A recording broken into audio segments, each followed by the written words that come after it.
Hello dear students, आज की class में हम डिस्कस करेंगे फर्स्ट एमसीक्यू सेशन आने वाले हर एग्जाम के लिए। This is going to be very important.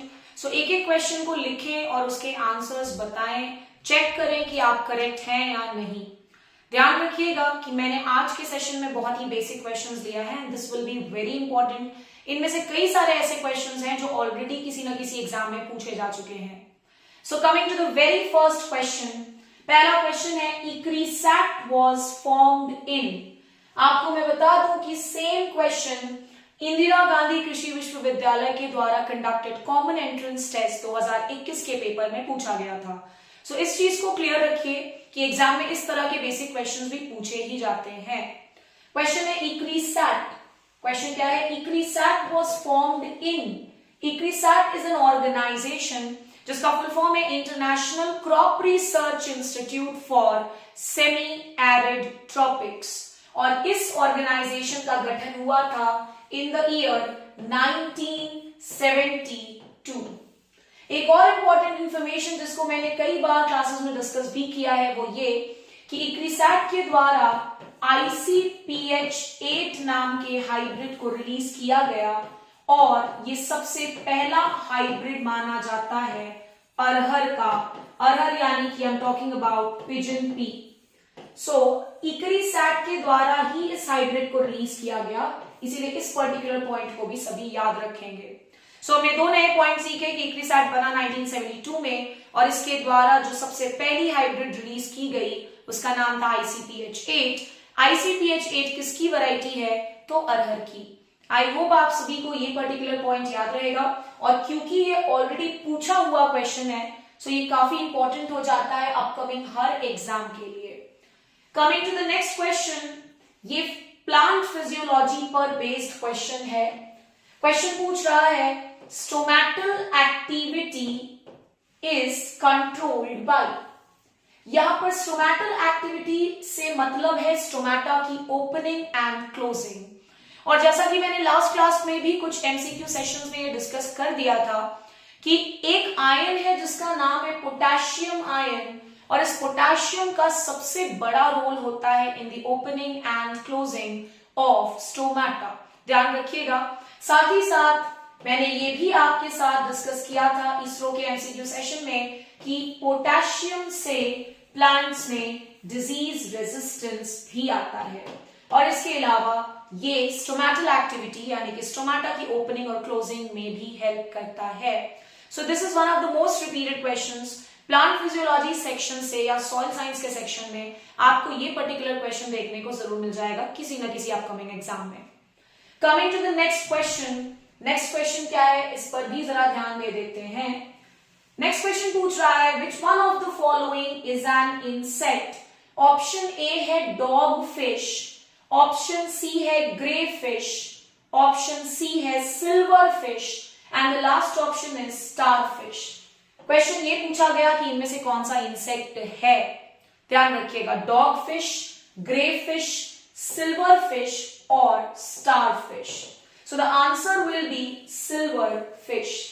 Silver fish का जो इंसेक्ट ऑर्डर है इट इज थाइसैन्यूरा। थाइसैन्यूरा। जैसा कि आप सभी बच्चे जानते होंगे जो भी एंटोमोलॉजी थोड़ा बहुत भी पढ़ रहे हैं अपने लेवल पर, कि हमारे पास एग्रीकल्चरल इंपॉर्टेंट ऑर्डर्स में से 4 ऐसे ऑर्डर्स हैं जो काफी पुराने इंसेक्ट ऑर्डर्स माने जाते हैं। 4 orders are considered to be older insect orders, पुराने इंसेक्ट ऑर्डर्स, जिनमें से एक इंसेक्ट ऑर्डर का नाम अभी जस्ट मैंने लिखा थाइसैन्यूरा, और इसी थाइसैन्यूरा में एक इंसेक्ट आता है which is known as silverfish. इसके अलावा हमारे पास एक और पुराना इंसेक्ट ऑर्डर है विच इज डिप्लूरा। डिप्लूरा के अलावा हमारे पास है Collembola also. Thysanura, Diplura, Collembola and the last old insect order is Protura. Protura का एक और इंपॉर्टेंट कैरेक्टर भी आप चाहें तो नोट डाउन कर सकते हैं नोट्स में, that Protura is an insect order जिसमें एंटीना is absent। एंटीना तो भाई इंसेक्ट्स की पहचान होती है, बट इस पुराने इंसेक्ट ऑर्डर में antenna is absent। So the answer will be silver fish। Silver fish नाम के इंसेक्ट का ऑर्डर क्या है? So it is Thysanura। Thysanura advanced insect orders में नहीं आता है, बल्कि ये आता है ओल्डर इंसेक्ट ऑर्डर्स में। तीसरे क्वेश्चन पर आते हैं, one of the most important questions. अगर आप मेरे YouTube के टच में हैं लगातार, तो इस पर्टिकुलर क्वेश्चन को मैंने डिस्कस किया है एल्कलॉइड क्लास में, आप जाकर के चेकआउट कर सकते हैं। क्वेश्चन पूछ रहा है कि निकोटीन इज एन, सो ध्यान रखिएगा कि निकोटीन क्या है, alkaloids. Alkaloids basically plant bodies में पाए जाने वाले केमिकल्स होते हैं। ये ज्यादातर नाइट्रोजीनस होते हैं, यानी कि इनमें नाइट्रोजन एक बहुत इंपॉर्टेंट हिस्सा होता है। ये मैंने ऑलरेडी डिस्कस किया हुआ है। निकोटीन, हमें ये तो पता चल गया कि ये एल्कलॉइड है, साथ ही साथ हमारे पास निकोटीन से रिलेटेड सीखने के लिए एक और चीज है, वो ये कि nicotine is commonly used as botanical insecticide. It is commonly used as what? So it is used as botanical insecticide. Botanical insecticide यानी हर्बो इंसेक्टिसाइड, जिसका ओरिजिन, जिसका सोर्स कोई ना कोई प्लांट रहा हो। और जैसा कि आप सभी जानते हैं कि nicotine is extracted from tobacco, और टोबैको फाइनली हुआ तो प्लांट ही, इसीलिए निकोटीन क्या हो गया, बोटानिकल इंसेक्टिसाइड। इस बार के CUET पेपर को अगर आप चेक करेंगे तो मैच द फॉलोइंग वाले सेक्शन में बोटानिकल इंसेक्टिसाइड्स को पूछा गया था। बहुत सारे बोटानिकल इंसेक्टिसाइड्स हैं, जिनमें से एक का नाम यहां पर भी है, which is nicotine. Coming to the fourth number question.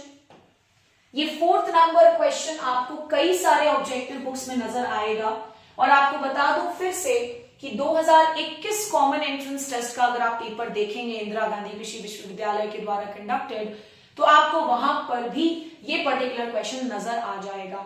ये क्वेश्चन है प्लांट पैथोलॉजी से रिलेटेड, और अभी कई सारे बैचेस में प्लांट पैथोलॉजी चल भी रहा है। क्वेश्चन है, charcoal rot is due to. Charcoal rot basically is a disease जो कि होता है मैक्रोफोमीना फंगस से। किस फंगस से होता है, मैक्रोफोमीना फंगस से। हमारे पास दो और फंगस हैं, दो और ऑप्शंस में, जैसे प्लाज्मोपोरा एंड क्लावीसेप्स। तो आपको बता दूं कि प्लाज्मोपोरा से होता है downy mildew of grapes, downy mildew of grapes. और क्लावीसेप्स जो फंगस है, इससे एक और डिजीज होती है विच इज अर्गट ऑफ बाजरा।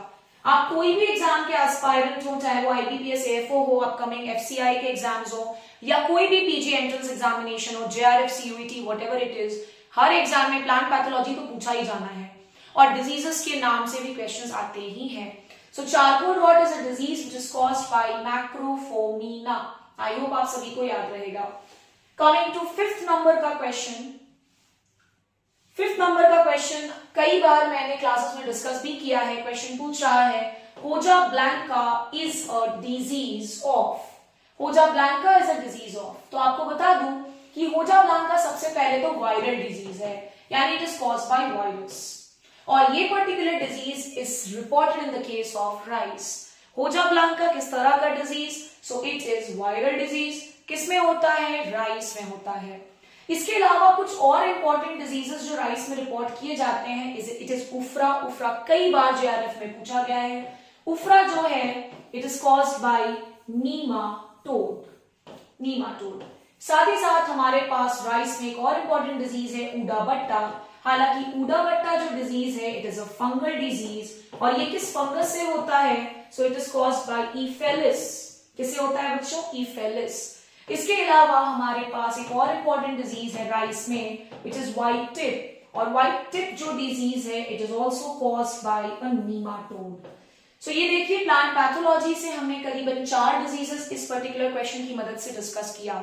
होजा ब्लैंका वायरल डिजीज है, it is a viral disease of rice. Remember this is a new question.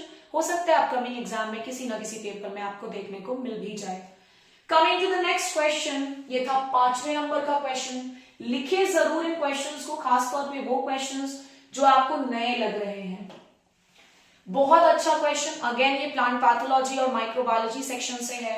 Question पूछ रहा है, TMV इज अ, यहाँ पर TMV क्या है, तो टोबैको मोजाइक वायरस। और एक और important information, tobacco Mosaic virus is one of the most commonly studied plant viruses.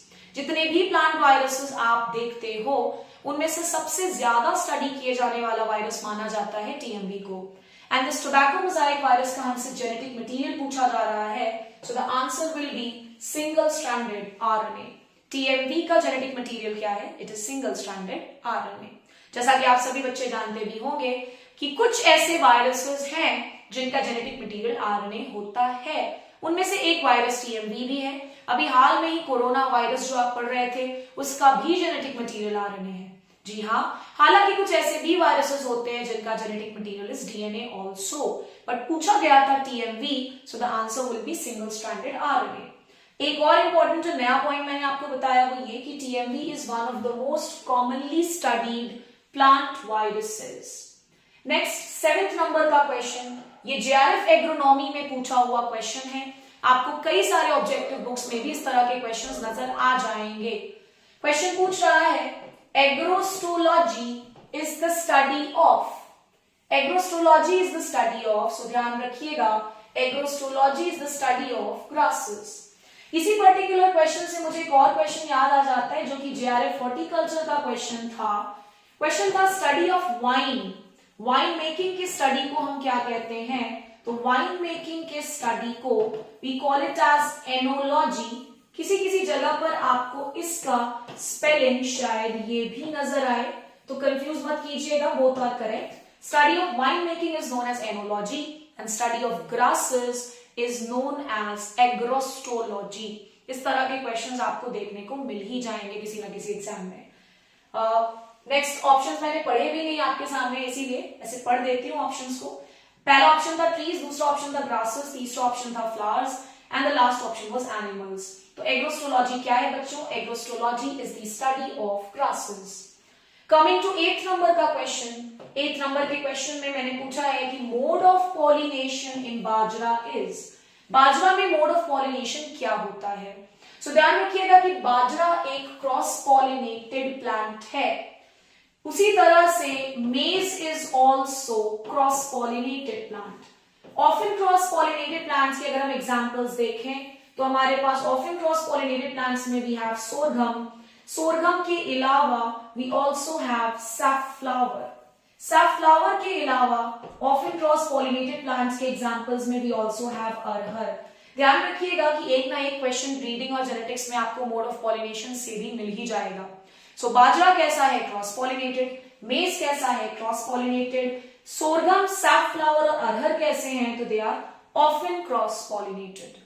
ध्यान रखिएगा कि बाजरा में क्रॉस पॉलिनेशन को बढ़ावा देने के लिए जो मैकेनिज्म प्रेजेंट होता है इट इज प्रोटोगाइनी, और प्रोटोगाइनी का मतलब होता है फीमेल पार्ट पहले मैच्योर कर जाती है with respect to the male part. वहीं अगर मेज की बात करूं, मक्के की बात करूं, तो मक्के में पाया जाता है प्रोटोएंड्री। मक्के में क्या पाया जाता है बच्चों? प्रोटोएंड्री। सो ये हमने डिस्कस किया मोड ऑफ पॉलिनेशन इन बाजरा। Coming to the 9th number का क्वेश्चन, हो सकता है आपको आज के क्वेश्चंस काफी इजी लग रहे हो, बट मैंने क्योंकि बेसिक शुरुआत की है इसलिए बेसिक क्वेश्चन से ही ले रही हूँ। उसके बाद इंडिविजुअल सब्जेक्ट्स के भी क्वेश्चंस को मैं डिस्कस करूंगी from basic to higher level. जी हाँ, ये बहुत ही अच्छा क्वेश्चन बिकॉज ये जेआरएफ प्लांट साइंसेस में पूछा हुआ क्वेश्चन है। शुगरी डिजीज इज ऑफ, और आपको बता दो कि शुगरी डिजीज बेसिकली अर्गट को ही कहा जाता है। तो sugary disease is a disease of सोरघम। सोरघम से रिलेटेड हमने एक और इंपॉर्टेंट पॉइंट पढ़ा जस्ट पहले क्वेश्चन में कि सोरघम ऑफन क्रॉस पॉलिनेटेड होता है। सोरघम के पहले हाइब्रिड का नाम है CSH1, बहुत इंपॉर्टेंट, ये भी क्वेश्चन आता है, सो ध्यान रखिएगा। साथ ही साथ याद रखेंगे कि बाजरा का पहले हाइब्रिड का नाम is HB1, so you should remember this. ये भी अच्छा क्वेश्चन है, जरूर ध्यान रखिएगा। Next coming to 10th number का क्वेश्चन, आ जाते हैं लास्ट नंबर के क्वेश्चन पर, and this question is oncology is the study of. हमने आज सीखा agrostology is the study of grasses, और हमारे पास जो नेक्स्ट क्वेश्चन है it is oncology is the study of. So ध्यान रखिएगा कि oncology is the study of cancerous cells, और कैंसरस सेल्स को हम और क्या बोल देते हैं? ट्यूमर्स, क्योंकि प्लांट में भी कुछ इस तरह के कैंसरस डिजीजेस होते हैं जिसमें सेल डिवीजन का रेट बढ़ जाता है, और cancer is all about increase in cell division. I hope आप सभी को आज की क्लास अच्छी लगी हो। इनमें से जो भी नए आपको एमसीक्यूज नजर आ रहे हैं उसे नोट डाउन कीजिए, याद कीजिए। नेक्स्ट संडे को फिर से एक एमसीक्यू सेशन लेकर के आऊंगी, वो टॉपिक वाइज होगा। Till then thank you so much.